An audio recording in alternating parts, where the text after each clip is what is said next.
last segment of the Majestic Theater, we looked mainly at the vaudeville and stage plays that they put on, but eventually movies seeped into the Majestic Theater.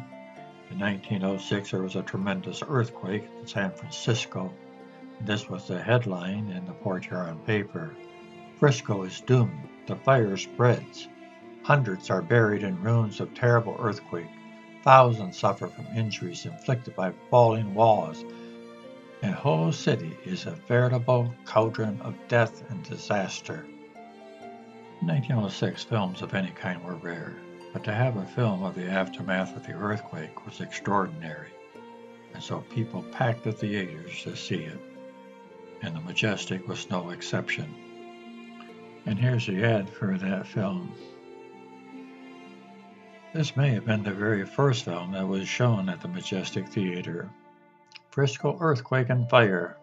6,000 feet of films, every detail from the first shock to the complete destruction. Most awe-inspiring scenes since the fall of Pompeii. Well, I don't have 6,000 feet to show you, but I will show you some of what they saw. I cut a lot of this out. If you want to see the whole thing, you can go to YouTube. But this is amazing to see this today. I just can't imagine what it must have been like back then in 1906. Not only the event itself, but to see it on film. So there's about 4 minutes here that we'll take a look at.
This article by Bernie Lyons of the Times Herald.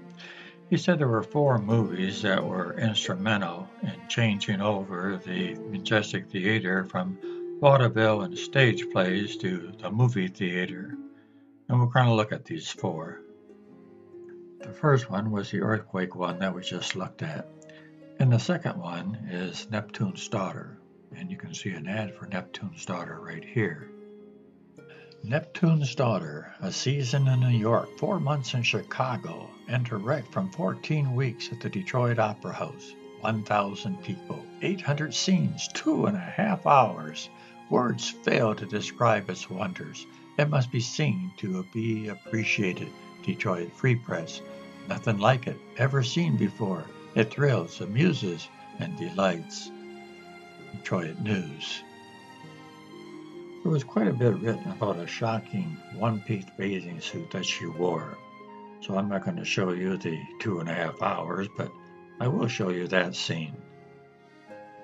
Not too shocking by today's standards. That must be Neptune, and that must be Neptune's Daughter.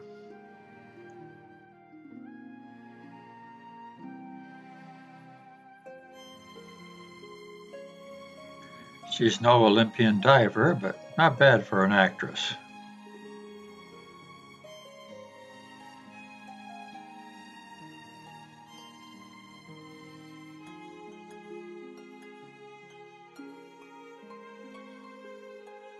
The third one was Dante's Inferno. 2 solid years to complete, 2 solid hours to present. The first movie we looked at was certainly a newsworthy event, the earthquake. The second one, Neptune's Daughter, was perhaps a little risque for the time period. But this one I think can be remembered for the special effects they had on it. Nothing like they have today, but certainly back then it must have been amazing.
Well, I guess it's not a place you'd want to spend your vacation. The fourth and final film we want to look at is The Birth of a Nation by D.W. Griffith from the book The Klansman. The Birth of a Nation is a landmark of film history. It was the first 12-reel film ever made. It was 3 hours long. Its plot was part fiction and part history, but it was written from the viewpoint of a Southerner. It showed the Ku Klux Klan as heroic and portrayed black men, many played by white actors in blackface, as unintelligent and sexually aggressive toward white women.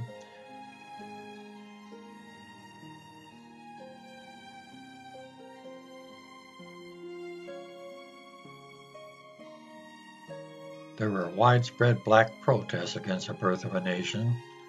The NAACP spearheaded an unsuccessful campaign to ban the film. The film's release has also been acknowledged as an inspiration for the rebirth of the Ku Klux Klan only months later. It was originally shown in 2 parts, separated by another movie innovation, an intermission, and it was the first to have a musical score for an orchestra. Pianists no longer had to make up their own music. It was a huge commercial success and became highly influential. It pioneered close-ups, fade-outs, and carefully staged battle sequences with hundreds of extras, another first, made to look like thousands. And it came with a 13-page souvenir program. It was the first American motion picture to be screened in the White House. It was viewed there by President Woodrow Wilson. Wilson reportedly remarked, "It's like writing history with lightning. My only regret is that it's all terribly true." I don't imagine this helped the controversy much. The movie was a silent movie, but it did have sound effects, which certainly added to the excitement in the movie. I was able to find a very rare piece of film, which was actually the trailer for this movie in 1915. And here it is.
I apologize for the poor sound on the audio during this clip, but it's pretty old. We're lucky to have that. After those 4 movies, the Majestic Theater never looked back. They left the vaudeville and the stage plays behind and became a movie theater. As I was looking for ads for the Majestic Theater, I came across this one. The reason I was interested in this one wasn't because of the Majestic ad, but because of the Desmond ad, because it featured Colleen Moore, Port Huron's very own actress. I also found something else interesting. It would seem that the Majestic Theater Orchestra did other gigs besides just the theater. In this particular article, it talks about the Howard Furniture Company holding their annual opening. It says, store in gala dress for the occasion. New goods on display. The Majestic Orchestra will furnish music. And it goes on, talks a little bit about what they're having there at the store for the customers and also what the Majestic Theater Orchestra will be playing that night. I told you earlier there are 3 levels of seating: the main floor, the balcony, and the gallery. Of course, the gallery was the nosebleed section. And you can see it here. This isn't a real good picture. Somebody tried to colorize it and didn't do too good a job of it. But anyway, the gallery, they didn't have seats up there. They had backless benches. So not only were they in danger of getting nosebleeds, but also having to see the chiropractor, especially after a 3-hour program. Notice in the center of the balcony there was complete seating there, but later on that seating would be diminished because they would put the projection booth in the middle. They would also close off the gallery so there was only 2 levels of seating, the main floor and the balcony. In this photograph here, you can see the balcony quite clearly, and that light color in the center there, behind some of the seating there, is where the projection booth was. At that time, the gallery was closed off. So why were all these people here at the theater? Well, that day, they were at a cooking school. In this photograph, you get a good look at the decorative front of the balcony. And so what were those people doing there that day? They were at a merchant's retail sales clinic.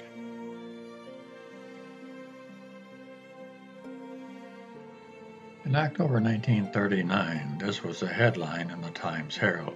Majestic Theater office robbed. Armed bandits take $2,000. James Helson, manager of the local Butterfield theaters, threatened by gun, hands over weekend receipts of 3 playhouses. 2 youthful, well-dressed bandits staged a daring hold-up at 11:25 a.m. today in the Majestic Theater and escaped with approximately $2,000 after the leader locked James Helston, manager of the local Butterfield theaters, in a hallway off the 2nd floor office. The bandits entered the theater building on a pretense of seeking employment and were dismissed by Helston. The leader returned to Helston's office, thrust a gun into the manager's back, scooped Sunday's receipts and approximately $2,000 from the office desk, locked Helston in a hallway, ran downstairs, and escaped through the front door. The second youth believed to have stood watch at the door while his companions staged the robbery, and later on they found there was a third youth involved as a getaway driver. This also shows a picture of the manager pointing to the safe where there was still some other money in there that they didn't touch. It wasn't but about a week later that the 3 young men were caught. And this was a headline in the Times Herald: 3 bandits on way to prison. Theater thugs get long terms. $900 of the $2,000 Majestic loot recovered. But there's a side story to this story. And that side story is this. The 3 bandits went to Pontiac and spent $1,100 roughly of their money, leaving $900 left. They were apprehended by these 2 Pontiac detectives. They were then offered the $900 they had left, and the 2 detectives let them go. When they were finally apprehended by Port Huron detectives, they thought the Pontiac detectives squealed on them and told the whole story. Now the investigation went into these 2 detectives. Like other theaters in Port Huron, the Majestic Theater eventually fell on hard times.